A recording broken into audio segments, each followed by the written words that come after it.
Dr. Stephen Greer, if you don't know who Dr. Greer is, there's a thing that a lot of people are aware of that came out in the internet. It was you on stage introducing this disclosure project, explaining how much information you had access to about alien spacecrafts visiting Earth and how many distinguished, high-ranking military people, one after another, testify that they had personal encounters with things that are not of this world. People who would know the difference between black ops technology, the current military defense projects that might be secret, and people that would know also who to talk to about these things if they did think it was a black ops. Right. But they knew. Right. And it was, in my opinion, that video is probably one of the most important videos ever when it comes to extraterrestrial life or the idea of extraterrestrial life visiting Earth. Because when you see that video and you see those high-ranking military guys, one after another, give these very not just believable, but they're spooky. These are spooky stories because the way they're talking about them, you could see in their face the emotions as they're recounting the sheer, to use a word, alienness of their experience. Right. We had never really seen anything like that before. It had always been, well, I guess they probably could be out there, but who knows? When I watched that video, it was a real shift. Because it was one of the first things that I ever saw that made me really stop and think.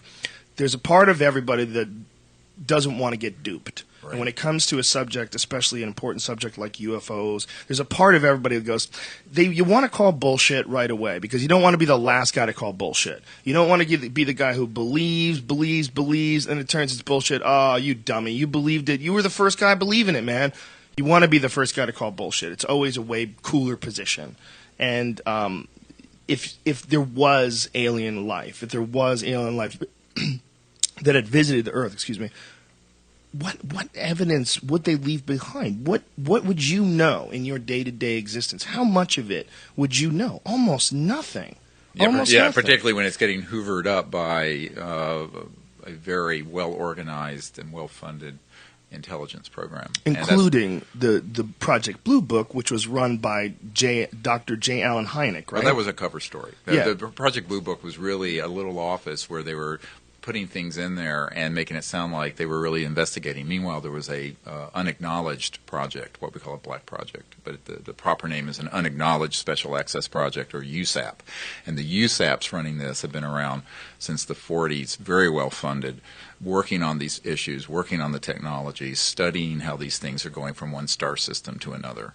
And that's the sort of thing that we've been drilling down on for about 22 years. So the Project Blue Book that was run by Dr. Hynek, is that was his name? Yeah, Dr. J. Allen Hynek, right. He was an Air Force guy, astronomer that the Air Force engaged to do that. And later, he came out and admitted that was all just sort of a dog and pony show. And he also became a huge UFO believer, which is really fascinating because most of the stories that they investigated in Project Blue Book, he sort of debunked. Correct. And in fact, instead of being open about the possibilities, they always steered towards debunking first. Right. And actually the big problem became when he put his foot in his mouth when in Gerald Ford's home district in Michigan, there were a whole dozens of people who saw an extraterrestrial vehicle that was maneuvering at close range, and he went up and investigated and made some reference to it being swamp gas.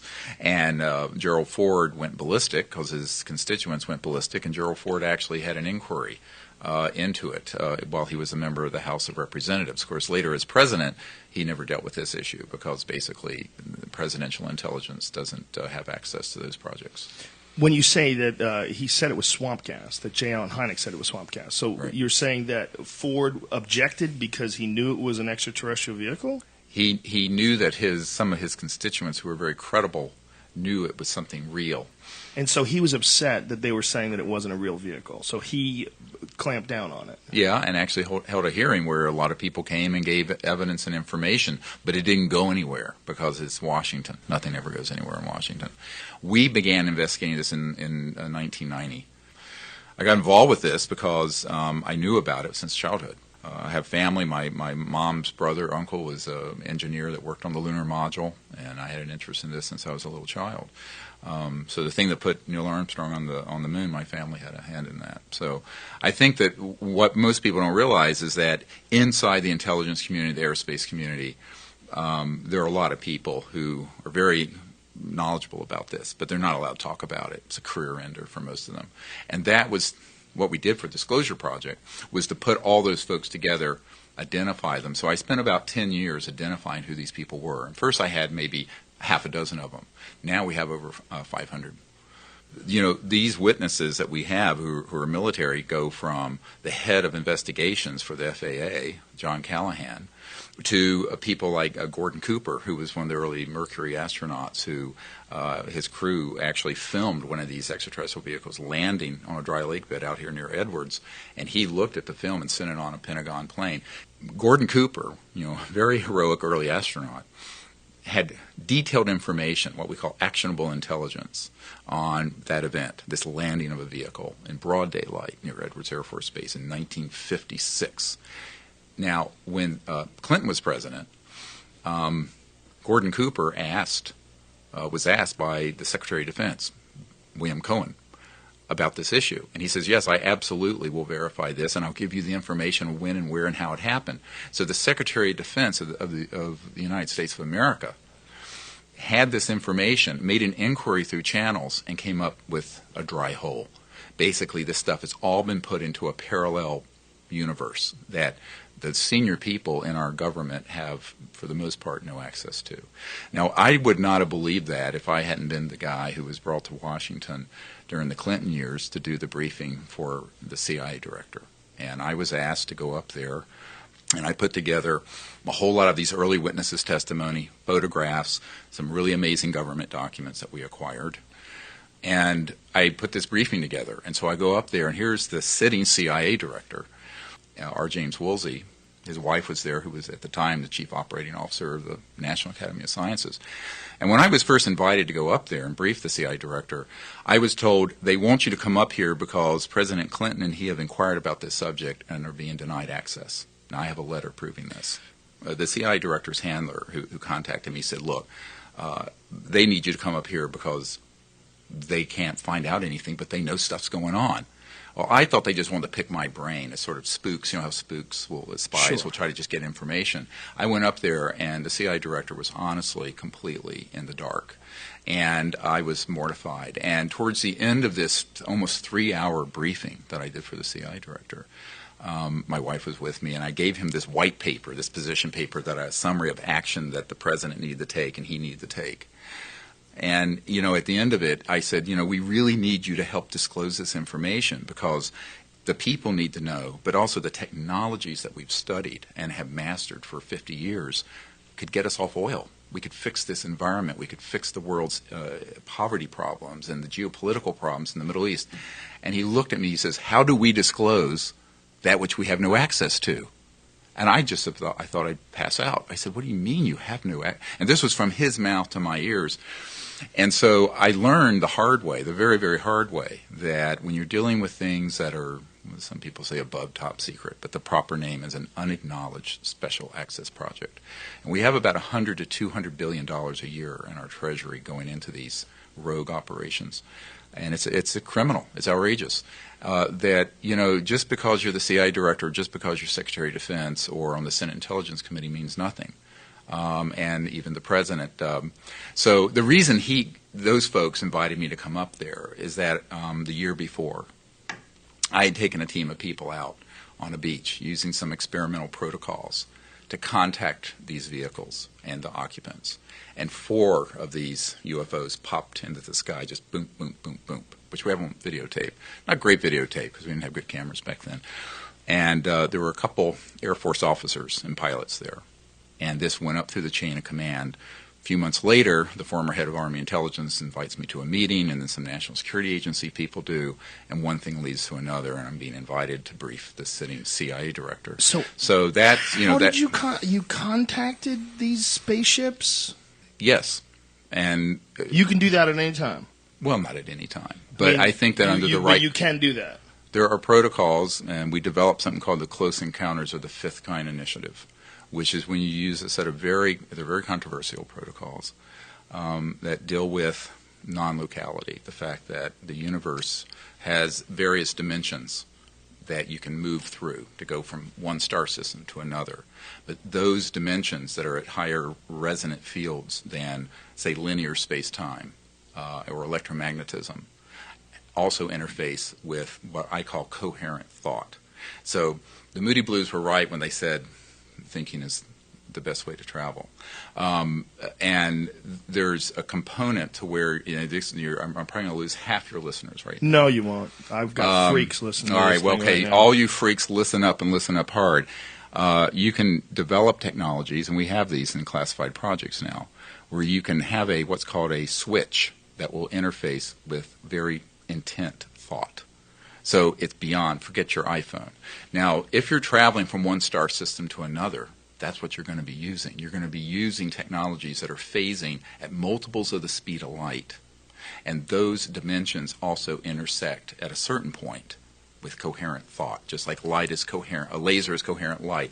And so this gets into the whole question of how over the history of humanity have there been so many reports of contact, and there are. I mean, going all the way back to the Vimanas and the Vedas to accounts that, there's a wonderful painting in the Middle Ages of this exactly, it looks like a modern UFO over the shoulder of Mary, holding Jesus in a picture it's from the 1400s. I've actually seen the original of this. So I think the question becomes, we probably have always had extraterrestrial civilizations observing our little planet. The question is, what happened in the last 50 to 100 years that really got their attention? And I'm quite convinced it was when we started detonating thermonuclear weapons. But one of the projects we're involved with is Disclosure Project. Another one is sort of a citizens diplomacy effort saying, look, since our government is dead in the water on this in terms of the Secretary of State and folks like that, so I started a citizens diplomacy effort back in 1990. The idea that coherent thought, as you say, intersects with these other levels, these other dimensions that we can't normally access. Correct. How did you find out about this, and how did you develop the ability Well, you're to putting me in the hot seat early, man. Well, you have to. When you say that you can do that, I mean, somehow or another, you have to, without getting anybody killed, you have to explain. How'd you figure that out? I figured it out when I was a teenager through a series of experiences I had. I had a near-death experience when I was 17. I was very sick. And I had an experience that took me into some awareness about the nature of consciousness and the non-locality of mind. And the fact that the mind is actually a singularity, that there's really only one mind. And it's just shining through various individuals, appearing as many. And this experience, although it sounds very spiritual and religious, was very palpable. And I was raised a very devout atheist, so we didn't believe in anything. And so when I realized that this was real, I began to study meditation. And through that began to have some experiences where I realized this could happen. And I had a contact experience. I was 18, it was a few months later, in the fall of 1973. And I was doing this. I was meditating, and then I was doing what's now called SRV, scientific remote viewing, where you use consciousness to see remote places. And, of course, Army intelligence and the CIA have experimented with this for years, which you may or may not know about. We can get into that. But I know all those guys. I know all the SRV people. But I was a kid, and I just turned 18. I was doing this, and suddenly I had this experience where I thought, well, what if I try to go into that state of one mind that I experienced when I was a kid, 6 months earlier when I had this near-death experience? So I did. And then I had an experience where I remote viewed and saw deep space and could see that there was an ET spacecraft out there. And I made contact, and it appeared. And it literally materialized right near the mountain where I was. And how old were you when you did this? 18. No drugs? No, I've never done any drugs, actually. You've never done any drugs? No. No psychedelics, nothing? Never. Wow. No. Are you aware of dimethyltryptamine? Do you know what that is? Yeah, I do. You know, it's supposedly your brain produces it Right. when you're in periods of extreme stress or near-death experiences. Yeah. And it's also the same chemical that's in ayahuasca. For whatever reason, when we think of something in the mind, when we think of the mind, like you're saying that coherent thought can contact other entities from other people, are like, what the fuck are you talking about? You know, that's like the initial immediate reaction. Right, because we've all been miseducated about the nature of reality. Of consciousness Of itself. conscious reality, I've always tried right. to get people to try to understand how bizarre just imagination is. And when Right. I don't mean imagination by you're imagining things that aren't there, that's not real, you're playing a game with your mind. What I mean by imagination is everything, including the language that we're speaking with right now, the vehicle in which this language is getting delivered through the internet, all of this came from the imagination. Right. Everything. This table came from the imagination. Sure, everything. The arm that holds this microphone. Someone thought this shit up, and then all of a sudden it manifested itself in a physical form when they actively created it. That seems so normal to us. It seems so normal. But we're the only fucking animal in the world we know that can do this. Well, and it goes beyond that because, Dr. John at Princeton University had the Princeton Engineering Anomalies Research Lab, and I knew Dr. John, and they had proven that you could set up a random number generator machine and put your thought towards it and begin to move, whether it's spitting out zeros or ones, and that there is, in fact, been proven scientifically that the mind is actually operating non-locally, meaning that it's not limited to space and time in a linear way. And these studies that have been done by Dean Radin and Dr. John and many other scientists with very good credentials. I mean, Dr. John was an engineer at Princeton. What they found is that, in fact, the mind itself is what Erwin Schrödinger said. And Erwin Schrödinger, of course, was the father of particle wave theory and quantum mechanics. And I think it was in 1910 or so, he said the total number of minds in the universe is one. That is, it's a singularity. And there's a whole area of physics and science that has been drilled down on for years that establish all these things as true. It isn't talked about because the high priests of religion and the high priests of science are all opposed to this information coming out. So so part of the secrecy around this whole UFO issue isn't just the physical energy and propulsion systems; it's the paradigm. Because if you ask the question, in fact, going back to this dinner with the CIA director and his wife, very smart lady, and she says, "How are they communicating across the vastness of space?" And of course, I had the I didn't know whether to tell her something that sounded scientific, so I maintained my credibility, or to tell her the truth and risk losing all my credibility. But I decided then, in the early days of this project, that if someone's smart enough to ask the question, I'm going to answer it honestly, even though it's going to blow their mind. And so I looked at her, and her husband, the CIA director, sitting next to me, didn't really understand where she was going. I said, look, take our Milky Way. 100,000 light years across. All right. So that 100,000 light years is a distance. That's how far you would go at 186,000 miles a second for 100,000 years, going at that speed. That's just our own galaxy. Now, you take 1% of that, say 1,000 light years, at the speed of your cell phone or radio wave or TV wave or this system we're using right here. For someone from a star system 1% of the way through our galaxy, for them to say, hello, how are you? And for a spacecraft that's at another star system 1,000 light years away, say here, Earth, to say, fine, how are you doing? That just took how long? 4,000 years. 2,000 years. 1,000 one way and 1,000 another. So the time since the birth of Christ. So the speed of light is too damn slow.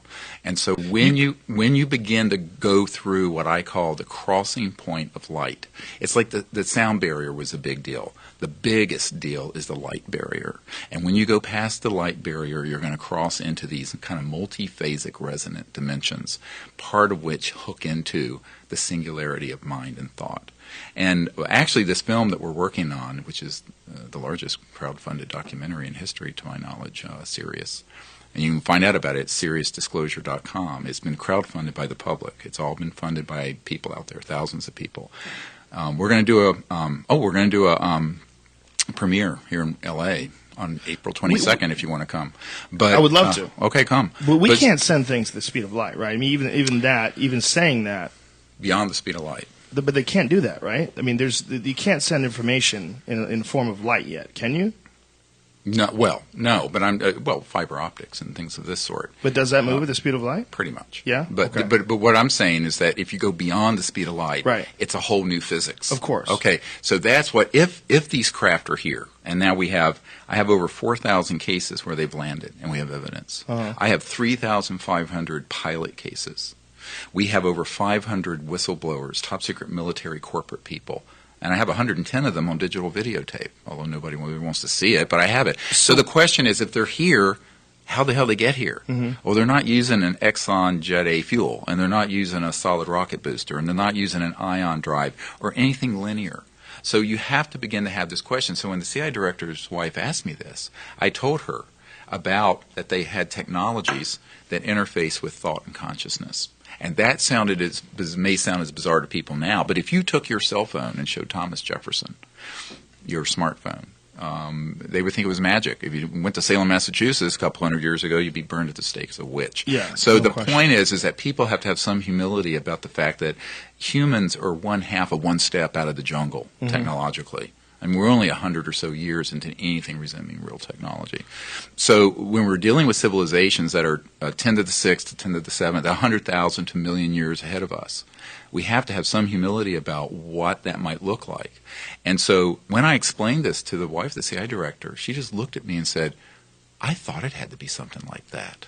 I mean, people are ready to actually understand this. Not everyone has to be retarded on this. And I tell folks that what's a shame in my mind is that our civilization has been exploring these sort of what they call borderland sciences for 100 years. And it's all been kept very secret or debunked or ridiculed. And it's actually holding us back, not only socially and spiritually, but environmentally and in every other way. Because this nexus of where you have these advanced transdimensional physics come together, that's how you're propelling through one point in space to another across galaxies. It's also how we're going to be able to run this planet's energy grid without a grid, where every home, business, and car can pull energy out of the fabric of space-time through this kind of physics. And so there's this nexus where electromagnetism and transdimensional physics comes together, and then you cross it a little deeper, and that's where you get into the science of consciousness. And this becomes a very, very complex issue for most people because it's new to them. But once you understand the fundamental science behind it, it's really very simple. What we need to understand is that no one 200 years ago even thought of a camera. Right. 200 years ago, when you wanted to picture something, you had to draw it. And there was, the idea of a camera was the idea of a movie, the idea of sending a video on your phone to your friend. You could take a video of you here right now and send it to a friend, and they would get it almost instantly. That's just a tiny blip in human history, a 200-year blip in human history, from riding horses to sending video through the internet. 100 years, yeah. even. And the people that existed back then would have never seen it coming. And if technology, and we know it does, accelerates exponentially, what we're dealing with 1,000 years from now, 10,000 years from now, is completely unrecognizable. We live in an area where our solar system is kind of scary. There's a lot of rocks out there, and they fly around, and occasionally slam into shit, and they can ruin civilization for a little bit. Right. But there might be solar systems out there where that doesn't take place. There could be a civilization that developed 2-3 billion years ago. I mean, we really don't know. We have no idea. Well, the Earth has had life for 700 million years, and all scientists recognize that, except people who think that the world was made 6,000 years ago. So, but if you really look at our technological development, my grandmother was born in post-Reconstruction South in the late 1800s. Her son worked on the lunar module, put the first man on the moon. But by the time we landed on the moon in 1969, we were 15 years into having classified anti-gravity propulsion devices. The biggest mindfuck that I always try to drop on people with time is between the invention of the airplane, it was less than 50 years that someone used that airplane to drop a nuclear weapon. Right. Because we were going from having these technologies to weaponizing them, and our technological development had gotten ahead of our social and spiritual development. Way ahead. And what I found is that if you take a step back and look at humanity through the eyes of extraterrestrial civilizations, we've become dangerous to ourselves, but we're also dangerous to others. And moreover, we become an existential threat to the biosphere of the Earth, where we're killing the oceans, the atmosphere, and everything else. All this is unnecessary. So the question is, the misanthropic sociopaths that are running the planet into the ground are going to have to be stood down by the people getting behind disclosure, getting behind the technologies, and basically saying, we're fed up and we're not going to put up with this anymore. It's like the movie Network. And we're mad as hell. And I think people, and it isn't about doing anything violent. It's about saying, we need to just move forward because Washington isn't going to do it. My uncle's company, Northrop Grumman, isn't. Lockheed Martin isn't going to do it. It's you and me and the other people out there who get the situation we're in and want to fix it. One of the things that might have also got their attention was Operation Starfish Prime. Are you aware of that, from 1962, where they launched a nuclear bomb into space? They blew up a nuclear bomb in space. Well, actually, one of our witnesses, Colonel Diedrichson, was with the Atomic Energy Commission, which became the DOE, and he was an Air Force colonel. And his responsibility was over all the nuclear facilities, but he knew of a program where we were going to lob a thermonuclear weapon and detonate it on the moon. And when that, and they actually worked on this, and when it went exo-atmospheric, when it left our atmosphere, and it was intercepted by an extraterrestrial vehicle and basically dematerialized, was taken out. And he had personal knowledge of this. So they had actually tried to do this. They actually launched it, and it was on its way to the moon. There have been a lot of really creative. It's like Dr. Strangelove on steroids with some of these guys. And I still work with a lot of folks who are with the agency and aerospace industry. And there's a term at the Naval Research Labs and CIA for this whole area of science, and it's called WSFM. Daniel Sheehan, who is a constitutional attorney who did Pentagon Papers and Silkwood Case and all this, and I ran this by him. I said, look, I've done briefings here's a short list: the Director of Central Intelligence, the head of the Defense Intelligence Agency, members of the Senate Intelligence Committee, senior people who are on the House, various House committees, Government Oversight Committee, presidential staff, the head of intelligence for the Joint Chiefs of Staff, what's called J2. Personally, I took astronaut Edgar Mitchell to one of those briefings for the Admiral, Admiral Tom Wilson. And every one of these people had been inquiring about this issue and had been denied access. I had given a document that's going to be in this film, SIRIUS. And the document is on the front of the briefing I put together for President Obama. It's a National Reconnaissance Office document. NRO does all the top secret spy satellites. And over their headquarters it says, "We own the night." And that's their motto. We own the night. It's pretty awesome. Yeah, it's pretty spooky, yeah. But so, these are the kind of dudes I work with all the time. What happened is that one of these compartments, it has a whole distribution list: cosmic ops, magic ops, all kinds of it. It's about 20 of them. And this is a document that was not declassified, that was given to me. And this admiral recognized one of those compartments, so he contacted them. And on the other end of the phone, he said, "Look, I'm so-and-so." And they said, "Yes, sir, we know who you are." And he says, "Well, I want to be read into," which is military speak for briefed, on this project. And they said, "Sir, we cannot discuss this project with you. You don't have a need to know." He says, "What do you mean? I'm the head of intelligence for the Joint Chiefs of Staff. How can I not have a need to know?" And they said, "Sir, we will not discuss this with you." Clip blocked him. So who the fuck knows? Who's like, how many people are there? Have you determined that? Yeah, I have. I know some of the members of there's a committee, and it's transnational. It started out much smaller and less opaque back in the 40s when Truman was around. Does it have a name? It did have the name Majestic, and that is not a myth. And so it was Majestic 12, right? Is that what it was? Yes, but the document as of the 90s that I got, it still had Magic, MAJIC, on it. Uh-huh. And so a lot of these programs, they've gone through multiple generations of evolution, and now I understand it's a committee of 200 or 300 folks who are corporate, very deep kind of shadow government operations. The mistake the public makes is that they think that just because you're the president or the CIA director or a member of the Senate Intelligence Committee, you're going to have access to those. And that's because they do not understand what Rumsfeld said is true on the day before 9/11. And this is going to be in the film, where he said there's $2.3 trillion basically missing that we can't account